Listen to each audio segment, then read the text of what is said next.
नमस्कार मित्रों, स्वागत है आप लोगों का इस छोटे से यूट्यूब चैनल उदय एकेडमी पर।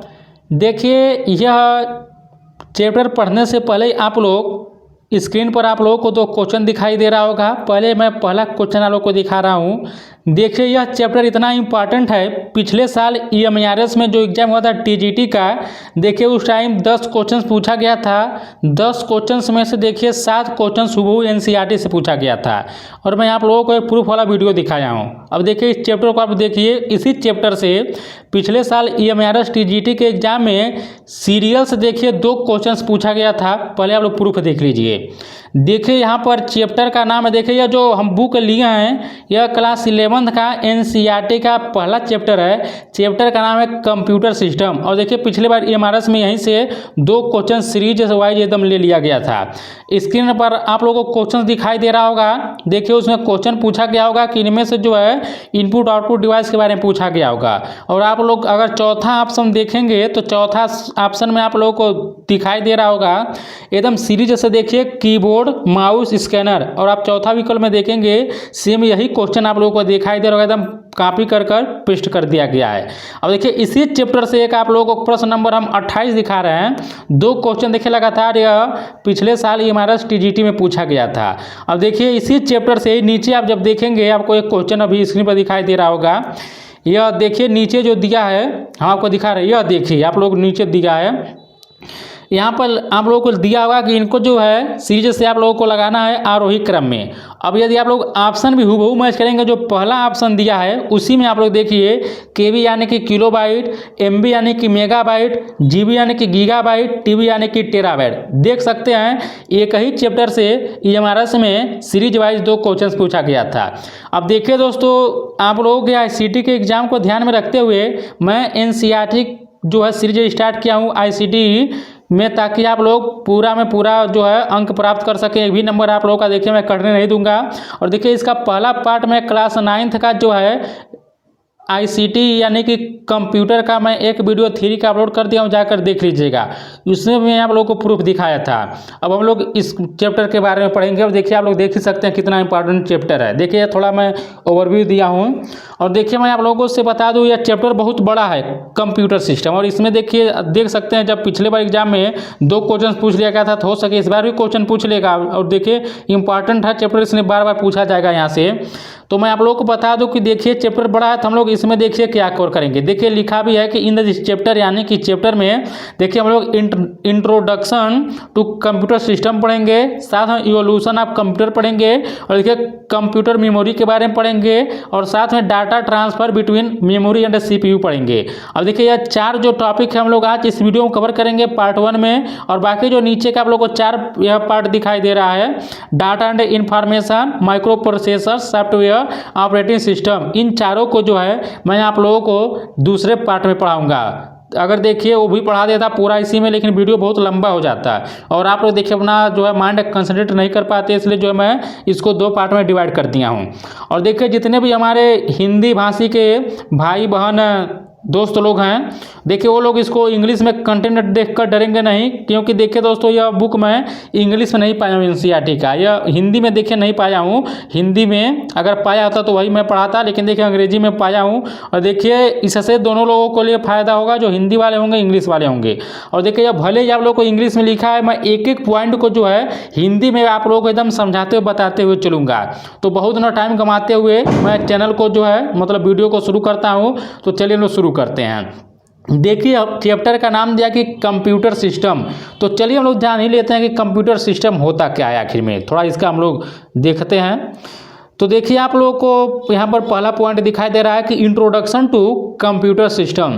देखिए लिखा कि एक computer is an electronic device that can be programmed to accept data input, process it and generate result output. A computer along with additional hardware and software together is called a computer system. अब देखिए दोस्तों यहाँ पर क्या बोला कि एक computer क्या होता है। और देखिए मैं आप लोगों को बता दूं कंप्यूटर में अधिकतर टर्म आप लोगों को अंग्रेजी में ही देखने को मिलता है, इसलिए आप लोग अंग्रेजी में थोड़ा फोकस कीजिएगा सीटी वाले ऊपर। तो देखिए कह रहा है कि कंप्यूटर जो होता है एक इलेक्ट्रॉनिक मशीन होता है जो क्या करता है, प्रोग्राम को लेता है इनपुट के रूप में, प्रोसेस करता है, प्रोसेस करने के बाद रिजल्ट किस रूप में देता है, आउटपुट के रूप में आप लोगों को रिजल्ट देता है। और लिखा है कि कंप्यूटर जो होता है इसके अतिरिक्त कंप्यूटर में क्या होते हैं, अतिरिक्त हार्डवेयर और सॉफ्टवेयर होते हैं, इन सभी को मिलाकर हम लोग कंप्यूटर सिस्टम कहते हैं। अब यहाँ पर देखिए इनपुट और आउटपुट क्या था, थोड़ा मैं आप लोगों को समझा देता हूँ। देखिए यहाँ पर लिखा है कि program to accept data input के रूप में लेता है। जैसे मान लीजिए आप लोग जूस पीते होंगे, जैसे मैं एग्जांपल लेता हूँ, आप लोग अनार का जूस पीते होंगे, कहीं जाते होंगे मार्केट में, तो जो अनार का जूस जैसे आप लोग समझिएगा, अनार जो है एक इनपुट है, अनार क्या है, वह इनपुट है। अब जब अनार को अपने मशीन में क्या करेगा, यह देखिए उसको मशीन में जब उसको लेकर जाएगा मिक्स करेगा तो देखिए वह क्या बनाएगा, जूस बनाएगा, और बाहर आपको क्या देगा, जूस देगा। तो आपको बाहर क्या देगा, जूस देगा। अब देखिए यह जो अनार था इसको आप लोग इनपुट समझ सकते हैं, क्या समझ सकते हैं, इनपुट। और यह जो आप लोग देख रहे हैं मशीन में जब मिक्स हो रहा था तो यह क्या कर रहा था, प्रोसेस कर रहा था, इसको प्रोसेसिंग कर सकते हैं। और बाकी जो आप लोग अंत में रस मतलब निकाल कर दे दिया है आपको गिलास में या जिस भी बर्तन में दे दिया है, वह क्या होगा, आउटपुट होगा। तो उम्मीद करता हूँ समझ गए होंगे। वही है लिखा है कि प्रोग्राम को इनपुट क्या करता है, पहले लेता है, मतलब यह अनार था, यह इनपुट था, फिर क्या करता है, प्रोसेस करता है, अनार को मिक्सर में जाकर उसने प्रोसेस किया उसको, फिर उसके बाद क्या हो गया, आपको अंत में क्या देता है, रस निकाल कर देता है। तो सेम इसी को देखिए इनपुट, बीच उसका प्रोसेस होता है, तब आपको चीज़ें आउटपुट के रूप में मिलती है। उम्मीद करता हूँ आप लोग समझ गए होंगे इनपुट क्या है, आउटपुट क्या है और प्रोसेसिंग क्या है। तो यहाँ तो हमको बता दें कि देखिए एक एक पॉइंट इतना इंपॉर्टेंट है कि मैं कहीं भी हाईलाइट नहीं किया हूँ कि एग्जाम में कहाँ से पूछा जाए, क्योंकि एक एक पॉइंट इंपॉर्टेंट है। और देखिए कंप्यूटर क्या इलेक्ट्रॉनिक डिवाइस है, यह जो है इनपुट के रूप में डाटा को लेता है, प्रोसेस करता है, फिर क्या करता है, आउटपुट के रूप में रिजल्ट देता है। और फिर देखिए कंप्यूटर बोला किसके अतिरिक्त, कंप्यूटर के पास और भी अतिरिक्त भाग होते हैं, जैसे हार्डवेयर होता है, सॉफ्टवेयर होता है, इन सभी को मिलाकर क्या कहा जाता है, कंप्यूटर सिस्टम कहा जाता है। देखिए केलन टर्निंग है, इसको तो पूछेगा नहीं, जरा जान लीजिएगा। ये देखिए बोले हैं कि एक computer would deserve to be called intelligent if it could deceive a human into believing that it was human. तो देखिए इसको पूछेगा नहीं, थोड़ा इससे जान लीजिए। तो उम्मीद करता हूँ समझ गए होंगे कंप्यूटर सिस्टम क्या होता है। अब हम लोग आगे बढ़ते हैं। देखिए एक कंप्यूटर सिस्टम प्राइमरली कंप्राइज से सेंट्रल प्रोसेसिंग यूनिट। देखिए एग्जाम में पूछा गया है कि बहुत बार पूछता है कि सीपीयू का पूरा नाम क्या है। तो देखिए सीपीयू का जो पूरा नाम होता है वह सेंट्रल प्रोसेसिंग यूनिट होता है। ये क्या बोला है, memory, input output devices and storage devices. ये बोला है कि एक कंप्यूटर सिस्टम में मुख्य रूप से क्या होता है, एक सेंट्रल प्रोसेसिंग यूनिट होता है, मेमोरी होता है, इनपुट आउटपुट डिवाइस होता है, और साथ में क्या होता है, स्टोरेज डिवाइस भी इसमें शामिल होता है कंप्यूटर सिस्टम में। आगे लिखा कि all these components function together as a single unit to deliver the desired output. क्या बोल रहा है, कह रहा है कि ये सभी जो घटक होते हैं यह क्या करते हैं, वांछित आउटपुट देने के लिए एक इकाई के रूप में मिलकर काम करते हैं।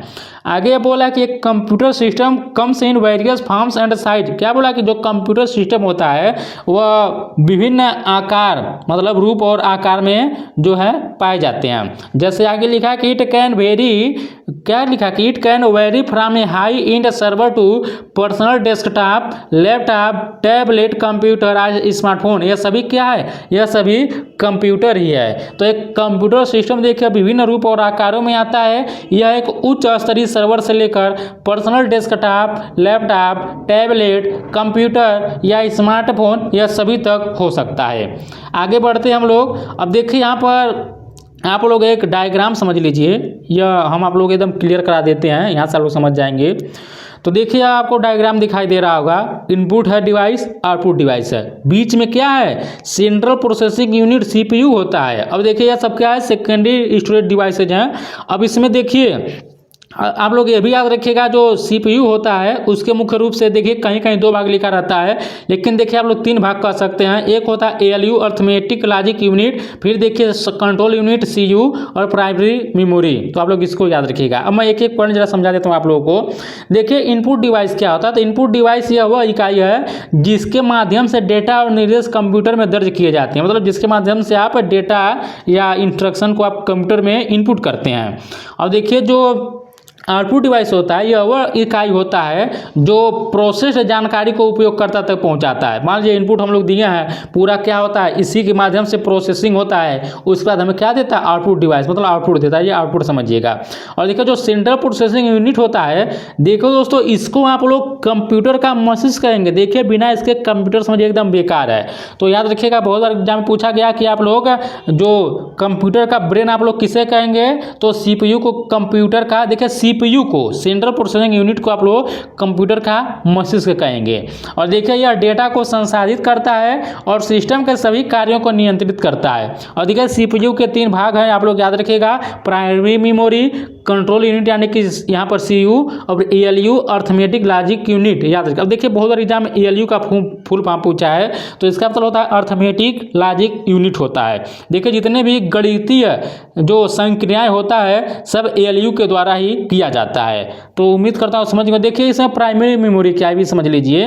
देखिए यह वह मेमोरी है जहां डेटा और निर्देश क्या, देखिए इसमें अस्थायी रूप से संग्रहित होते हैं, स्टोर होते हैं, ताकि सीपीयू उन तक जल्दी पहुंच सके। और देखो जो कंट्रोल यूनिट होता है, यह कंप्यूटर के सभी कार्यों को नियंत्रित और निर्देशित करता है। और जो अर्थमेटिक लॉजिक यूनिट होता है, यह कंप्यूटर, मतलब यह जो होता है, यह सभी अंकगणितीय यानी कि अर्थमेटिक और लॉजिकल गणनाएं करता है। और देखिए इसमें एक सेकेंडरी डिवाइस भी होता है। आप लोग देखिए जो सेकेंडरी स्टोरेज डिवाइस होता है, यह क्या करता है कि ये डिवाइस डेटा को अस्थायी रूप से संग्रहित करते हैं, जैसे हार्ड ड्राइव हो गया, पेन ड्राइव हो गया, ये सब हो जाएगा। तो उम्मीद करता हूँ आप लोग इन सभी के बारे में आसानी से समझ गए होंगे। देखिए दोस्तों मैं इतना आप लोगों को एकदम विश्वास के साथ कह सकता हूं कि इस प्रकार के कंटेंट आप लोगों को किसी भी पेड बैच या पेड क्लास में नहीं प्रोवाइड किया जाएगा आईसीटी का। और देखिए दोस्तों आप लोगों को मैं एक बात बताता हूं कि कुछ चैनल वाले हों या कोई और, देखिए समझ नहीं आता कौन लोग हैं, देखिए मैं वीडियो जो ही अपलोड करता हूँ त्यों वो लोग डिसलाइक करके चले जाते हैं। देखिए ये हमको लग रहा है कोई कोचिंग वाले हों या पेड कोर्स बेचने वाले होंगे, क्योंकि ये लोग नहीं चाह रहे हैं कि यह कंटेंट आप लोगों तक फ्री में अवेलेबल हो। इसलिए देखेंगे आप लोग तो वीडियो जो मैं अपलोड करता हूँ त्यों देखते नहीं है पूरा, वैसे आकर डिसलाइक कर चले जाते हैं। देखिए मैं आप लोगों से कभी नहीं कहता हूँ कि हमारे वीडियो को लाइक करिए, शेयर कीजिए, हमारे चैनल से जुड़िए। देखिए यदि आप लोगों को कंटेंट अच्छा लगेगा तो जरूर करेंगे, बाकी हम लाख कहेंगे तो भी नहीं करेंगे। और कंटेंट अच्छा लगेगा तो आप लोग बिना कहे हमारे कर लेंगे। तो देखिए अगर आप लोगों को इन डिसलाइक लोगों से बचाना है, हमें इस चैनल को सपोर्ट करना है, तो आप लोग लाइक कर जो इन डिसलाइक लोगों को आप लोग जवाब दे सकते हैं। बाकी आप लोगों की इच्छा, हमारा बस आप लोग यही सपोर्ट कर सकते हैं वीडियो को लाइक करके, ताकि डिसलाइक वालों की संख्या कम हो जाए। लाइक करेंगे यह वीडियो और भी नीडी पर्सन लोगों के पास पहुंच सके। तो हम लोग चलिए आगे बढ़ते हैं। अब हम लोग पढ़ेंगे कि सेंट्रल प्रोसेसिंग यूनिट सीपीयू क्या होता है। देखिए दोस्तों, it is the electronic circuitry of a computer that carries out the actual processing and usually referred as the brain of the computer. अब देखिए जो हमको बताएं कि सीपीयू क्या होता है, यह कंप्यूटर का मस्तिष्क होता है। आप लोग इसको याद रखिएगा। आगे हम लोग अब इसमें थोड़ा हम आप लोग को इसका बताते हैं। अब देखिए जो सीपीयू के बारे में हम आप लोग को बता रहे हैं। अब देखिए यह कंप्यूटर का क्या होता है, एक इलेक्ट्रॉनिक सर्किट होता है जो वास्तविक क्या करता है, प्रसंस्करण करता है, यानी कि प्रोसेसिंग करता है। और इसे आमतौर पर कंप्यूटर का क्या कहा जाता है, ब्रेन यानी कि मस्तिष्क कहा जाता है। और देखिए दोस्तों, it is commonly called processors also physically A CPU can be placed on one or more microchips called integrated circuit IC कहा जाता है। और द IC जो कंप्राइज सेमीकंडक्टर मटेरियल। अब देखिए अभी पूछ सकता है एग्जाम में कि आईसी किससे बनते हैं। आईसी मतलब अर्धचालक कर सकते हैं। देखिए यहाँ पर आईसी मतलब जो होता है इंटीग्रेटेड सर्किट होता है, यह जो बनता है यह सेमीकंडक्टर मटेरियल यानी अर्धचालकों से बनता है। देखिए जर्मेनियम और सिलिकॉन जो होते हैं इन्हीं से आईसी बनाए जाते हैं, भी आप लोग याद रखिएगा। तो यहाँ पर देखिए यह बोल रहा है कि भौतिक रूप से एक सीपीयू को या एक से अधिक माइक्रोचिप्स पर रखा जा सकता है। और देखिए जिन्हें आईसी यानी कि इंटीग्रेटेड सर्किट कहा जाता है। और देखिए आईसी जो होते हैं यह अर्धचालक पदार्थों के बने होते हैं। तो उम्मीद करता हूँ समझ गए होंगे आप लोग सीपीयू यानी कि सेंट्रल प्रोसेसिंग यूनिट क्या है। अब हम यहाँ पर आपको समझाते हैं। यह देखिए इसी फिगर से आप लोग को एग्जाम में प्रश्न पूछा था। अब देखिए लिखा है कि the CPU is given instructions and data through program से क्या होता है, CPU को क्या किया जाता है, निर्देश दिया जाता है, किसके द्वारा, प्रोग्राम के द्वारा, इसको डाटा प्रोग्राम के द्वारा इसको CPU को निर्देश दिया जाता है। आप लोग इसको याद रखिएगा।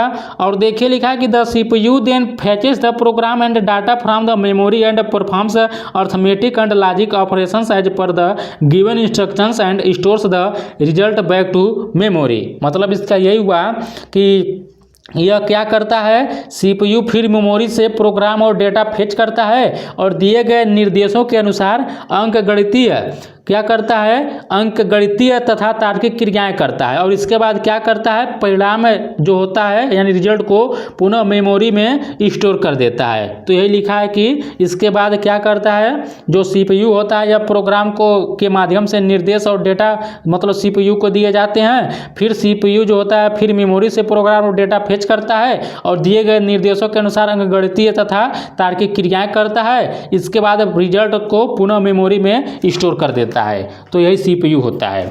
अब आगे बढ़ते हैं। लिखा है कि while processing the CPU stores the data as well as instructions in its local memory called register। अब देखिए एग्जाम में पूछेगा कि रजिस्टर से किसे कहा जाता है, तो रजिस्टर से किसे कहेंगे, प्रोसेसिंग के दौरान CPU डेटा और निर्देशों को अपनी स्थानीय मेमोरी यानी कि लोकल मेमोरी में संग्रहित करता है, जिससे हम लोग रजिस्टर कहा जाता है, याद रखिएगा। और देखिए लिखा है कि registers are part of the CPU chip and they are limited in size and number. क्या बोला है कि रजिस्टर जो होता है CPU चिप का ही हिस्से होते हैं, मतलब हिस्सा होता है, और इनकी संख्या तथा आकार लिमिटेड होता है, सीमित होता है। और आगे लिखा है कि different registers are used for storing data, instructions or intermediate results. बोला है कि विभिन्न रजिस्टर अलग अलग कार्यों के लिए प्रयुक्त होते हैं, जैसे क्या इसमें यहाँ पर अलग अलग कार्यों के लिए होते हैं, जैसे क्या लिखा है कि डाटा संग्रहित करने, निर्देश रखने या मध्यवर्ती यानी इंटरमीडिएट रिजल्ट रखने के लिए। आगे बढ़ते हैं। देखिए लिखा कि other than the registers the CPU has two main component. अब देखिए यहाँ से तो लिख लीजिए, आप लोग एग्जाम में हर हाल में क्वेश्चंस बनेगा। बोला कि अदर देन द रजिस्टर्स मतलब ये जो रजिस्टर्स के अलावा भी CPU क्या होता है, इसके दो मेन कंपोनेंट होते हैं। एक क्या होता है, अर्थमेटिक लॉजिक यूनिट ALU होता है, एक CU यानी कि कंट्रोल यूनिट होता है।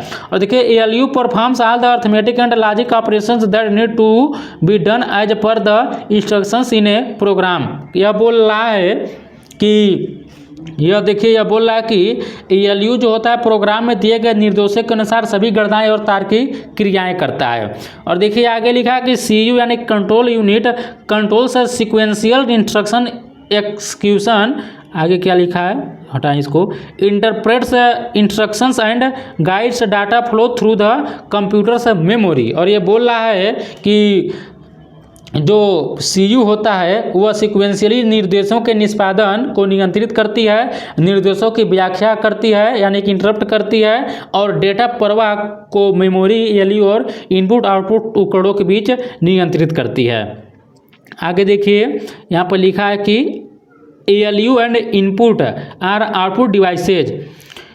CPU is also popularly known as microprocessor. ये भी याद रखिएगा। बोल रहा है कि CPU को सामान्य रूप से माइक्रो प्रोसेसर भी कहा जाता है, याद रखिएगा। CPU को सामान्य रूप से माइक्रो प्रोसेसर भी कहा जाता है। आगे बढ़ते हैं। We will study more about. अब देखिए चलिए हम इनके बारे में जरा गहराई से पढ़ते हैं। अब देखिए दोस्तों यहाँ पर हम अब जानेंगे इनपुट डिवाइस के बारे में, यह क्या होता है। देखिए सबसे पहले इनपुट डिवाइस को मैं आप लोगों को चित्र के माध्यम से दिखा देता हूँ। एग्जाम में देखिए यहाँ से प्रश्न पूछा है, जैसे कि आप लोग को हम शुरुआत में दिखाए हैं। देखिए keyboard input device, mouse input device, scanner input device, touch screen input device. और देखिए एक हम वीडियो आप लोगों को ऑलरेडी चैनल पर अपलोड कर दिए हैं, जिसमें हम आप लोगों को केवल इनपुट और डिवाइस क्या होता है इसको एकदम अलग से समझाएं, जाकर आप लोग देख लीजिएगा। उसमें हम 25 डिवाइस को मतलब हम इसमें जो है 25 इनपुट डिवाइसों को बताएं जो एग्जाम में दृष्टि बहुत ही इंपॉर्टेंट, उसको जरूर देखिएगा। बाकी यहाँ पर आप लोग समझिए। तो देखिए सब keyboard, mouse, scanner, touch screen क्या है, इनपुट डिवाइस होते हैं। हम लोग जानते हैं इनपुट डिवाइस के बारे में। देखिए the device through which controls signals are send to a computer are termed as input devices. मतलब कि कह रहा है कि वे उपकरण जिनके माध्यम से कंट्रोल सिग्नल कंप्यूटर को भेजे जाते हैं उन्हें इनपुट उपकरण कहा जाता है। आगे लिखा कि these devices convert the input data into A digital form that is acceptable by the computer system, यानी कि यह कह रहा है कि ये उपकरण जो डिवाइस होते हैं इनपुट डेटा को डिजिटल रूप में बदलते हैं ताकि कंप्यूटर जो सिस्टम है उसे समझ सके। आगे देखिए, यह बोल रहा है कि some examples of input devices included, इसको आप लोग याद रखिएगा। देखिए, keyboard input device, mouse input device, scanner input device, touch screen input device. और देखिए एग्जाम में यही आपके पूछा था, कीबोर्ड माउस स्कैनर यही क्या थे, इनपुट डिवाइस। इसके अलावा टच स्क्रीन भी इनपुट डिवाइस है। आगे बढ़ते हैं हम लोग। अब देखिए दोस्तों, यहाँ पर लिखा है कि specially designed Braille keyboards are also available to help the visually impaired for, क्या लिखा है, इंटरिंग डाटा इनटू एक कंप्यूटर। अब देखिए दोस्तों, आप लोग ब्रेल लिपि के बारे में पढ़े होंगे। यह जो दृष्टिबाधित लोग होते हैं उनके लिए ब्रेल लिपि के माध्यम से पढ़ाया जाता है।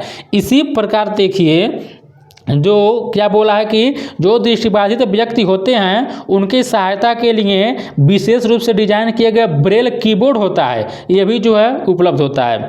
और फिर देखिए आगे इसमें बोला है कि besides we can now enter data through voices, मतलब ये बोल रहा है कि हम लोग अब डाटा को वॉइस के द्वारा भी मतलब इस्तेमाल कर सकते हैं। जैसे आप लोग अपना गूगल खोलते होंगे, गूगल में क्या आ गया है, आप लोग वहाँ पर सर्च करें, या तो बोलकर भी लोग मंगा लेते हैं, उसी को ये बोल रहा है डाटा को आप बोलकर, जैसे देखिए बोला कि we can use Google voices search to search the web where we can input the search string through our voices. मतलब अब जो देखिए बोल रहा है कि आवाज़ के द्वारा भी आपको आप डाटा देंगे, आपको वह जो है प्रोसेसिंग होकर आपको उधर से जवाब आ जाएगा। अब देखिए लिखा है कि data entered through input device is temporarily stored in the main memory also called RAM. अब देखिए आप द कंप्यूटर सिस्टम। अब देखिए दोस्तों, जो इनपुट उपकरणों के माध्यम से प्रविष्ट किया गया डेटा क्या होता है, अस्थायी रूप से मुख्य मेमोरी में यानी कि मेन मेमोरी रैम में क्या होता है, वह संग्रहित होता है। आप लोग याद रखिएगा। देखिए यह लाइन बहुत ही इंपॉर्टेंट है। पूछा कि data entered through input devices temporarily क्या था, अस्थायी रूप से स्टोर किया जाता है इन द मेन मेमोरी। देखिए मेन मेमोरी को रैम ही कहा जाता है। देखिए रैम का पूरा नाम रैंडम एक्सेस मेमोरी होता है, भी आप लोग याद रखिएगा। रैम का पूरा नाम रैंडम एक्सेस मेमोरी होता है ऑफ द कंप्यूटर सिस्टम। आगे लिखा है कि for permanent storage and future use, मतलब बोला कि अस्थायी यानी कि हमेशा के लिए और भविष्य में प्रयोग करने के लिए the data as well as instructions are stored permanently in additional storage locations called secondary memory. अब देखिए भविष्य में हमें चीज़ों को देखने के लिए हम लोग क्या करते हैं, डाटा को स्टोर करते हैं। एक अतिरिक्त जो क्या बोला है कि permanently in additional storage locations called secondary, हम लोग उसको कहाँ पर मतलब भेजते हैं, हमेशा के लिए, फ्यूचर के लिए, परमानेंटली के लिए, तो हम लोग उसको सेकेंडरी मेमोरी में भेजते हैं। देखिए आगे हम लोग सब पढ़ेंगे।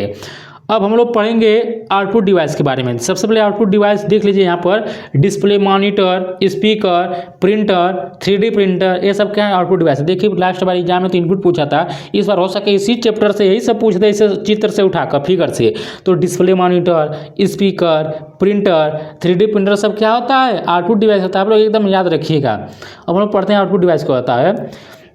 अब देखिए दोस्तों, जो आउटपुट डिवाइस होता है वह देखिए the device that receive data from a computer system for display physical production, जैसे कि इज कॉल्ड आउटपुट डिवाइस।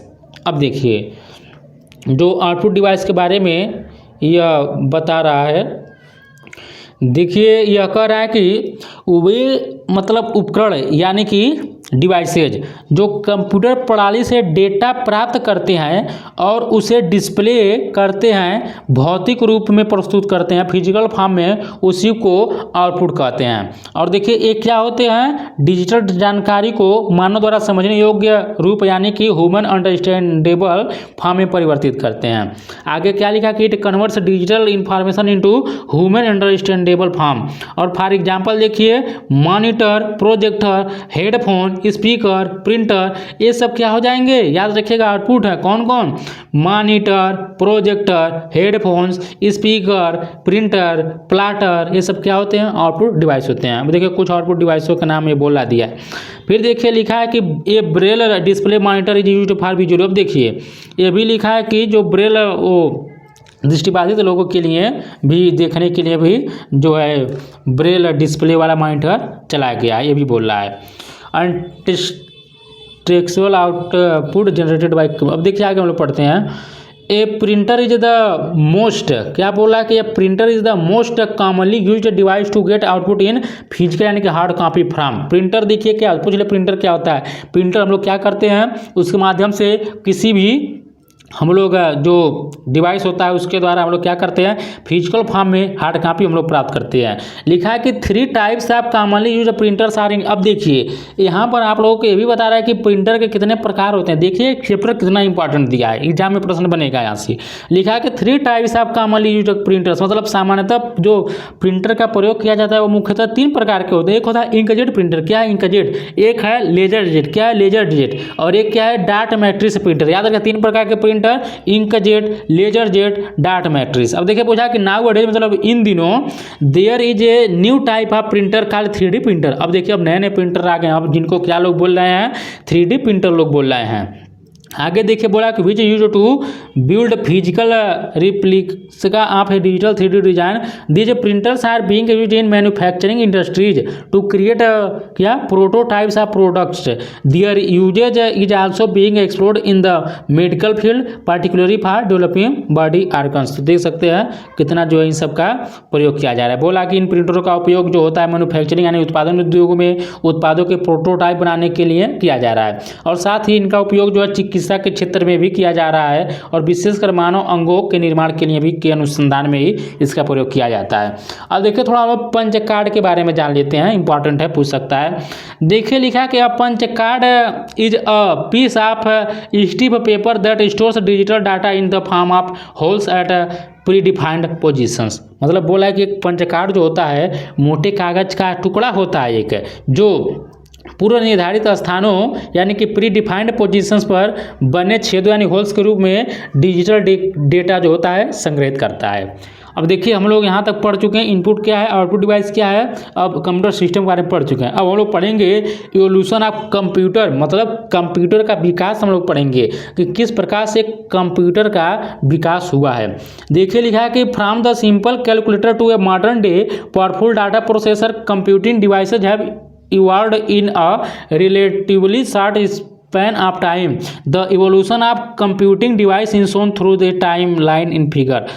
देखिए बोला है कि एक साधारण कैलकुलेटर से लेकर आज के शक्तिशाली अब तो सुपर कंप्यूटर आ गया है, डेटा प्रोसेसर तक कंप्यूटर उपकरणों का विकास बहुत ही कम समय हुआ है। अब देखिए यहाँ पर इसको आप लोग स्क्रीनशॉट लीजिएगा, बाकी आप लोग कहेंगे तो पीडीएफ मैं दे दूंगा। देखिए यह जो आपको मैं दिखा रहा हूँ ये बहुत ही इंपॉर्टेंट यह स्लाइड है, मतलब यह जो मैं चित्र दिखा रहा हूँ आप लोग इसको एकदम बढ़िया से ध्यान से सुनिएगा। सबसे पहले देखिए यहाँ पर लिखा है कि 500 BC यानी कि इसको ईसा मसीह के जन्म के देखिए 500 साल पहले ही क्या लिखा है कि BC मतलब बिफोर क्राइस्ट होता है, आप लोग इसको याद रखिएगा। देखिए लिखा है कि अबेकस नाम का जो है एक मतलब लगभग 500 ईसा पूर्व में लिखा है कि computing is attributed to the invention of abacus almost 3000 साल पहले, आज से 3000 साल पहले। It was a mechanical device capable for doing a simple arithmetic calculation only. देखिए पूछेगा कि सबसे पहले कौन सा कंप्यूटिंग सिस्टम का आविष्कार किया गया था, तो अबेकस का किया गया था, बस इतना आप लोग याद रखिएगा।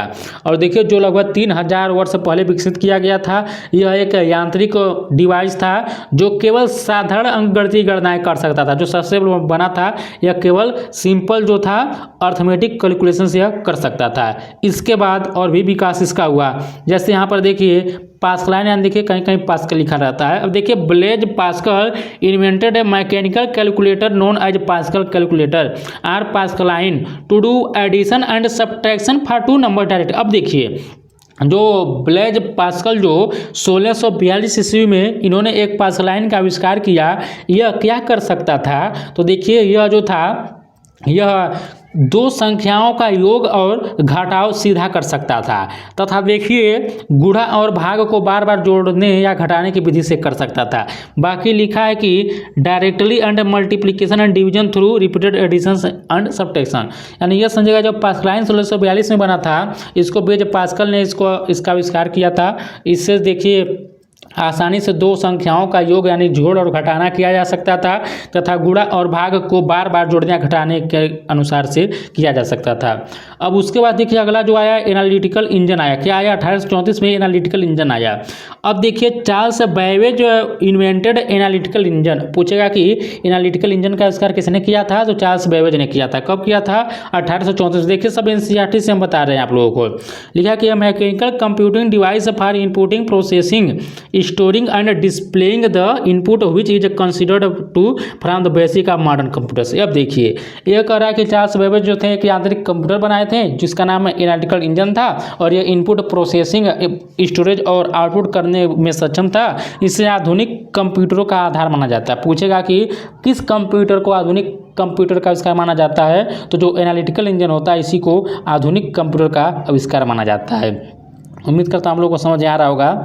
देखिए अब हम लोग पढ़ेंगे कि टेबुलेटिंग मशीन के बारे में। देखिए हर्मन होलोरिथ, बहुत ज़्यादा आप लोग पढ़े होंगे, नहीं पढ़े हो तो यहाँ पर पढ़िए। Herman Hollerith designed a tabulating machine for summarising the data stored on the punched card. It is considered to be the first step towards programming. 1890 में टेबुलेटिंग मशीन का आविष्कार किया गया था हर्मन होलोरिथ के द्वारा। देखिए इन्होंने एक टेबुलेटिंग मशीन बनाई जो पंच कार्ड में संग्रहित डेटा को समराइज करने के लिए प्रयोग की जाती थी और देखिए यह प्रोग्रामिंग की दिशा में पहला कदम माना जाता है, भी याद रखिएगा। अब देखिए 1937 ईस्वी में क्या है?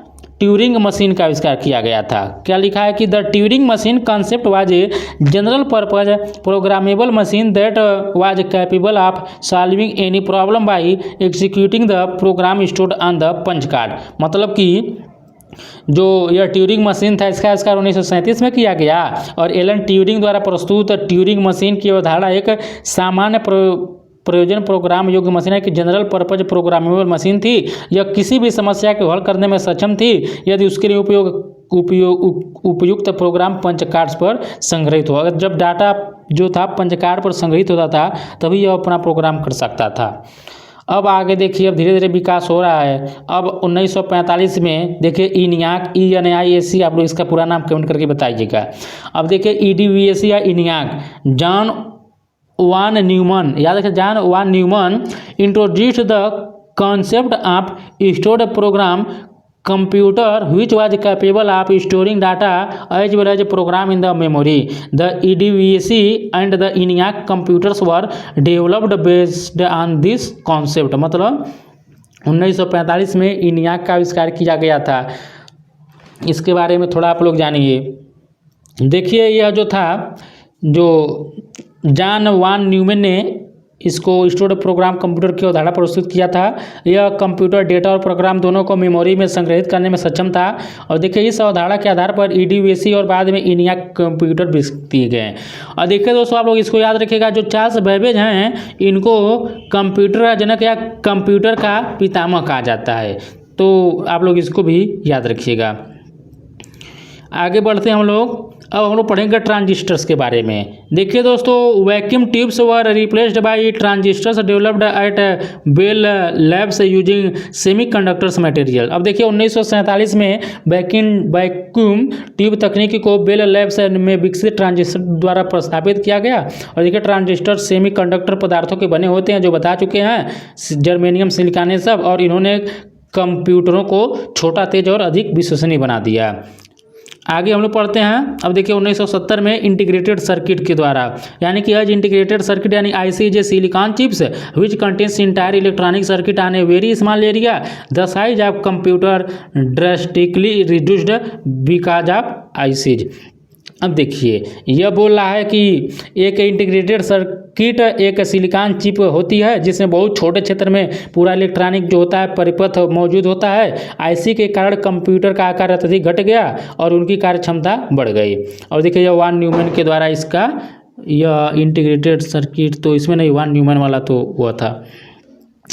तो यहाँ पर देखिए हम लोग पढ़े हैं कि क्या पढ़े हैं, रिवोल्यूशन ऑफ कंप्यूटर के हम लोग विकास के बारे में जाने हैं। और देखिए दोस्तों मैं आप लोगों से बार बार तो नहीं कहता हूँ, यदि आप लोगों को वीडियो अच्छा लगा है तो लाइक ज़रूर कर दीजिएगा। बहुत मेहनत से आप लोगों के लिए मैं इंग्लिश और हिंदी दोनों में समझिए कंटेंट दे रहा हूँ। आप लोग सोच सकते हैं बहुत मेहनत लगता है कंटेंट बनाने में या वीडियो बनाने में, तो देखिए आप लोग ही हमारे ताकत हैं, लाइक करेंगे शेयर करेंगे तो भी जो है थोड़ा और ग्रो होगा चैनल। बाकी छोटा चैनल है, आप लोग साथ देंगे तो चैनल ही जो है ग्रो कर जाएगा। अब देखिए आगे लिखा है कि the von Neumann architecture is shown in figure. अब देखिए यह जो बनाया गया था यह वान न्यूमन के द्वारा यह कंप्यूटर बनाया गया था। इसमें इनपुट था आउटपुट था और देखिए इसमें मेमोरी और सेंट्रल प्रोसेसिंग यूनिट, तो यह किसके द्वारा बनाया गया था? यह वान न्यूमन के द्वारा बनाया गया था। क्या लिखा है कि it consist of a central processing unit for processing arithmetic and logical instructions, a memory to store data and programs, input and output devices and communication channels to send or receive the output data. आगे बढ़ते हैं। अब देखिए दोस्तों यहाँ पर इनियाक का पूरा नाम दिया गया है। हम आप लोगों से कमेंट में पूछने वाले थे, देख सकते हैं कितना इंपॉर्टेंट ये वीडियो है आप लोगों के लिए। देखिए इनियाक का जो पूरा नाम होता है electronic numerical integrator and computer. याद रखिएगा, electronic numerical integrator and computer, यही होता है इनियाक का पूरा नाम होता है, ENIAC। आगे लिखा है कि is the first binary programmable computer based on von Neumann architecture. मतलब सबसे पहले जो बाइनरी प्रोग्राम के आधार पर जो डिजाइन किया गया था वो वान न्यूमन के द्वारा ही डिजाइन किया गया था। आगे बढ़ते हैं। अब देखिए यहाँ पर यह लिखा गया है कि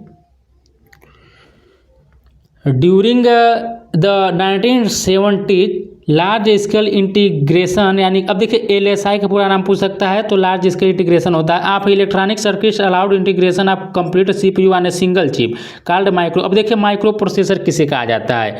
यह लिखा है कि 1970 के दशक में लार्ज स्केल इंटीग्रेशन तकनीक के माध्यम से इलेक्ट्रॉनिक सर्किट्स को इस स्तर तक जोड़ा गया कि पूरा CPU एक ही चिप पर स्थापित किया जा सका। मतलब पूरे जो चिप होता है उसको एक ही जो है वह चिप पर क्या हो गया, एक ही चिप पर उसको स्थापित किया गया। और देखिए इसी इंटीग्रेटेड चिप को माइक्रो प्रोसेसर कहा गया, इससे भी आप लोग याद रखिएगा। और आगे लिखा है कि in the could be assembled in single microphone. हम देखिए ये आगे लिखा है कि in the number of transistor that could be assembled in a single microphone. इसको आप लोग ध्यान दीजिएगा। आगे हम देखते हैं। लिखा है कि इन 1980s the processing power of computers increased exponentially by integrating around 3 million components on A small size chip termed a very large scale. अब देखिए इंटीग्रेशन, यहाँ पर देखिए आप लोग इसको याद रखिएगा, VLSI से पूरा नाम क्या होता है एग्जाम में पूछा गया है। तो VLSI का जो पूरा नाम होता है वेरी लार्ज स्केल इंटीग्रेशन होता है। आगे लिखा कि further advancement in technology has made it flexible for fabricate high density of transistors and other components. जैसे देखिए बोला कि 6 components on a single IC called super large scale. और देखिए LSI क्या होता है उसको बोल रहा है कि पूरा नाम याद रखिएगा आप लोग, इसका पूरा नाम क्या है, जो सुपर लार्ज स्केल इंटीग्रेशन। आगे फिर दिया कि IBM introduce the first personal computer for the home users इन 1981। याद रखिएगा, बहुत इंपॉर्टेंट पॉइंट है। सबसे पहले यहाँ पर यह लिखा है कि IBM ने 1981 में जो घर के उपयोगकर्ता के लिए अपना पहला पर्सनल कंप्यूटर PC लॉन्च किया था IBM ने 1981 में। और आगे लिखा है कि फिर देखिए इन 1981 एंड एप्पल इंट्रोड्यूस्ड क्या मैकिन्टोश। क्या लिखा है, मशीन इन 1984। फिर कुछ इसके मतलब ये बोल रहा है कि इसके कुछ वर्ष बाद एप्पल ने भी मैकिन्टोश नाम से अपना पर्सनल कंप्यूटर प्रस्तुत किया। याद रखिएगा, एक एक लाइन बहुत ही इंपॉर्टेंट है। अब देखिए आगे बढ़ते हैं। लिखा है कि the popularity of the PC search by the introduction of graphical user. देखिए GUI का पूरा नाम क्या होता है, याद रखिएगा, ग्राफिकल यूजर इंटरफेस GUI का पूरा नाम। देखिए एक एक पॉइंट एग्जाम में पूछा गया है। और देखिए पूछा है कि graphical user interface GUI based operating system by Microsoft and others in place of computers with only command line interface. मतलब आप लोग इसको हिंदी में समझिए, यह कह रहा है कि 1984 में यह देखिए जो हुआ था मशीनों, एप्पल ने अपना PC जो अधिक बढ़ा दी थी, या थोड़ा यहाँ पर देखिए ये लिखा है। अब यहाँ पर आगे हम समझाते हैं आप लोगों को। देखिए बोला है कि जो एप्पल 1984 में एप्पल ने अपनी नई मशीनें प्रस्तुत की। पर्सनल कंप्यूटर की लोकप्रियता में अत्यधिक वृद्धि तब हुई जब माइक्रोसॉफ्ट, यहाँ पर लिखा है माइक्रोसॉफ्ट एंड अदर कंपनी क्या थे ने ग्राफिकल यूजर इंटरफेस आधारित ऑपरेटिंग सिस्टम लॉन्च किए हैं। और देखिए आगे लिखा है कि लाइक यूनिक्स आर DOS। अब DOS याद रखिएगा, यह यूनिक्स से क्या होता है, यह सब कमांड द इंटरफेस। अब देखिए इन GUI आधारित सिस्टमों ने केवल कमांड लाइन इंटरफेस वाले पुराने सिस्टम जैसे यूनिक्स या DOS की जगह ले ली। आगे बढ़ते हैं कि इन 1990s the growth of the world wide web. अब देखिए WWW का पूरा नाम पूछ सकता है, तो WWW का पूरा नाम है world wide web. Further accelerated mass usages of computers and क्या लिखा है, thereafter computers have become an indispensable part of everyday life. बोल रहा है कि 1990 के दशक में वर्ल्ड वाइड वेब के विकास ने कंप्यूटरों के जन सामान्य उपयोग को और भी तेज कर दिया। अब आगे बढ़ते हैं, देखिए लिखा है कि further with the introduction of laptops personal computers was made portable to a great extent. This was followed by smartphone, tablets and other personal digital assistants. This devices have lever grade. देखिए दोस्तों यह तो इतना important नहीं exam के लिए है, थोड़ा हम लोग आगे बढ़ते हैं। अब देखिए दोस्तों हम लोग इस वीडियो में यहीं तक रखते हैं, क्योंकि यह वीडियो बहुत बड़ा देख रहे हो जाएगा। हम लोग इसको देखिए 3 पार्ट में कवर करेंगे। अब देखिए एक पार्ट हम लोग इसका आज पढ़ चुके हैं। अब देखिए दोस्तों अंत में हम आप लोगों से यही कहेंगे कि इस वीडियो को आप लोग अधिक से अधिक अपने मित्रों के पास शेयर कर दीजिएगा, लाइक कर दीजिएगा, और देखिए चैनल से भी जुड़ जाइएगा। अब हम लोग मिलते हैं अगले पार्ट में, तब तक नमस्कार, जय हिंद, जय भारत।